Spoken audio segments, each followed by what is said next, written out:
Telugu PMC ప్రేక్షకులకు స్వాగతం. Hi friends, మీరు గనక ఇప్పుడే మా ఛానల్కు వచ్చినట్లయితే మా ఛానల్ని సబ్స్క్రైబ్ చేసుకోండి. సబ్స్క్రైబ్ చేయడంతో పాటు పక్కనే ఉన్న బెల్ ఐకాన్ని క్లిక్ చేయండి. స్వయంవరం సినిమాతో తెలుగు పరిశ్రమకు పరిచయమైన హీరోయిన్ లయ తన చక్కటి అందం, అభినయంతో ఎన్నో సూపర్ హిట్ సినిమాలలో నటించింది. పెళ్లి తర్వాత పూర్తిగా నటనకు సెలవు ఇచ్చిన లయ తన ఇన్స్టాగ్రామ్లో ప్రేక్షకులతో అరలిస్తూనే ఉంది.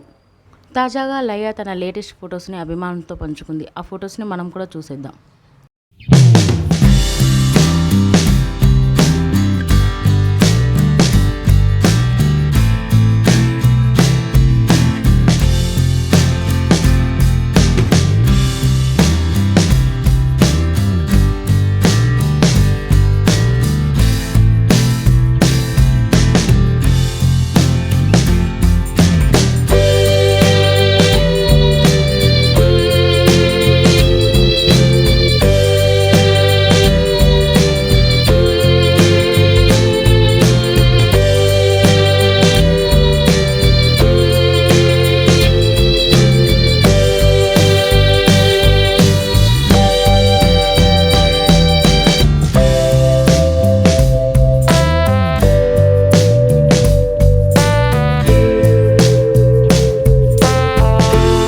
ఈ వీడియో మీకు నచ్చినట్లయితే లైక్ చేసి మరిన్ని టాలీవుడ్ లేటెస్ట్ అప్డేట్స్ మిస్ అవ్వకుండా చూడాలంటే తెలుగు పిఎంసి ఛానల్ను సబ్స్క్రైబ్ చేసుకొని పక్కనే ఉన్న బెల్ ఐకాన్ని క్లిక్ చేయండి.